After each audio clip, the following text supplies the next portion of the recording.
Limitation పై చెన్నైలో జరిగిన సమావేశంపై BJP విమర్శలు చేస్తోంది. అవినీతిలో కూరుకుపోయిన స్టాలిన్ పార్టీ స్వార్థం కోసం ఉత్తరం దక్షిణం అంటూ దేశాన్ని విభజించే కుట్రలు పన్నుతున్నారని బీజేపీ నేతలు ఆరోపిస్తున్నారు. ఈ సమావేశానికి సీఎం రేవంత్ రెడ్డి, కేటీఆర్ చెట్టాపట్టాలేసుకుని వెళ్లారని ఫైర్ అయ్యారు. వీరి కుట్రలను ప్రజలే తిప్పికొట్టాలని అంటున్నారు బీజేపీ నేతలు. మరి చట్టాపట్టాలు వేసుకొని ఇద్దరు తిరుగుతూ ఉన్నారు. మరి ఈరోజు స్టాలిన్కు దురద పుడితే ఆ దురదను కాంగ్రెస్ పార్టీకి, ఆ దురదను కేటీఆర్ కంటించాడు. వాళ్ళు ముగ్గురు కలిసి ఈరోజు ఒకరికొకరు దురదతో గోక్కుంటున్నటువంటి పరిస్థితి. ఈరోజు మద్రాసుకి వెళ్ళి ఏం చేశారంటే ముగ్గురు ఒకరికొకరు గోక్కున్నారు. అంతే తప్ప ఈరోజు మేము చాలా స్పష్టంగా మనవి చేస్తూ ఉన్నాము.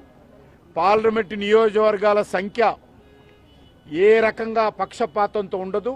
దేశమంతా ఏ రకంగా ఉంటుందో ఆ రకంగా ఉంటుంది. ఈరోజు దున్నపోతు ఈనిందంటే ఈరోజు స్టాలిన్, రేవంత్ రెడ్డి, కేటీఆర్ ముగ్గురు కలిసి ఆ దున్నపోతు ఈయన దూడను పక్క గట్టేని చెప్పి తాడిచ్చాడట. ఆ రకంగా ఇలా వ్యవహారం ఉంది. ఇది పూర్తిగా దక్షిణ భారత ప్రజలందరూ కూడా తిప్పి కొట్టాల్సినటువంటి అవసరం ఉంది. పిల్ల పుట్టకముందే కుళ్ళ గుట్టినట్టుగా ఎందుకు ఉలిక్కిపడుతున్నాయి ప్రతిపక్షాలు? ఇవాళ ఏ సౌత్ ఇండియాని ఇవాళ కర్ణాటకలో లేకపోతే తెలంగాణలో తమిళనాడులో వాళ్ళు ఇచ్చిన హామీలు అమలు చేయలేక ప్రజాక్షేత్రంలో ఎలిసిపోయి ఇవాళ కేంద్ర ప్రభుత్వం మీద గుడ్డి ద్వేషాన్ని పెంచే ప్రయత్నంలో ఈ కలయిక తప్ప వీళ్ళకు నిజాయితీ లేదు, చిత్తశుద్ధి అంతకంటే కూడా లేదు. ఇప్పుడు కేంద్ర ప్రభుత్వం ఇప్పటిదాకా ఏమైనా చెప్పిందా? 100 సీట్లు పెంచుతాం, పార్లమెంట్ సీట్లు 200 సీట్లు పెంచుతాం, 300 సీట్లు ఎప్పుడైనా చెప్పిందా? చెప్పండి. ఈ జనాభా ప్రాతిపదికన పెంచుతాం, లేదా యూపీకి ఎన్ని సీట్లు పెరిగి ఆస్కారం ఎక్కడన్నా కేంద్ర ప్రభుత్వం మాట్లాడిందా? భారతీయ జనతా పార్టీ మాట్లాడిందా? ఎందుకు వీళ్ళు ఉలిక్కిపడుతున్నారని చెప్పి నేను అడుగుతున్నా. దొంగలు కలిసి ఊళ్ళు పంచుకునే ప్రయత్నం చేస్తున్నారు వీళ్ళు. ఆడ కలిసి అంత దొంగల ముఠానే, అంత మాఫియా ముఠానే. లిక్కర్ స్కామ్ ముఠా ఒకటి ఉన్నది, ల్యాండ్ స్కామ్ ముఠా ఉన్నది. ఇవాళ మొదటి నుంచి చెప్తున్న బీఆర్ఎస్ కాంగ్రెస్ ఒకటే. బీఆర్ఎస్ పార్టీ కేసుల నుంచి తప్పించుకోవడానికి కాంగ్రెస్ పార్టీకి సహకరిస్తున్నది. ఇద్దరు కలిసి పనిచేస్తున్నారు. ఢిల్లీలో కలిసి ఉంటారు, గల్లీలో కొట్లాడతారు.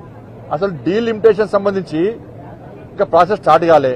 దాని గురించి నిబంధనగా ఫ్రేమ్ చేయలేదు. అసలు దాని గురించి ఏమిగా ఒక నిర్ణయం తీసుకోలే. ఇంకా 1000 కోట్ల లిక్కర్ స్కామ్ అక్కడ తమిళనాడులో డిఎంకే పాల్పడేది. లిక్కర్ స్కామ్ కు అవినీతికి పాల్పడుతున్నది. అవినీతికి వ్యతిరేకంగా ప్రజలు డిఎంకేకు వ్యతిరేకంగా తీర్పడానికి తమిళనాడు సిద్ధంగా ఉన్నారు. దాని నుంచి ప్రజల దృష్టి మళ్లించడానికి ఇదంతా పక్కా ప్లాన్ గా చేస్తున్నారు. ఏమీ లేకపోయినా ఇవాళ స్టాలిన్ అక్కడ ప్రభుత్వము మొత్తం అక్కడ మద్యం కుంభకోణంలో కూరుకుపోయి అవినీతికి పాల్పడడం 10 సంవత్సరాలుగా ప్రజలు విసిగిపోయి మార్పు కోరుకుంటున్నారు. కాబట్టి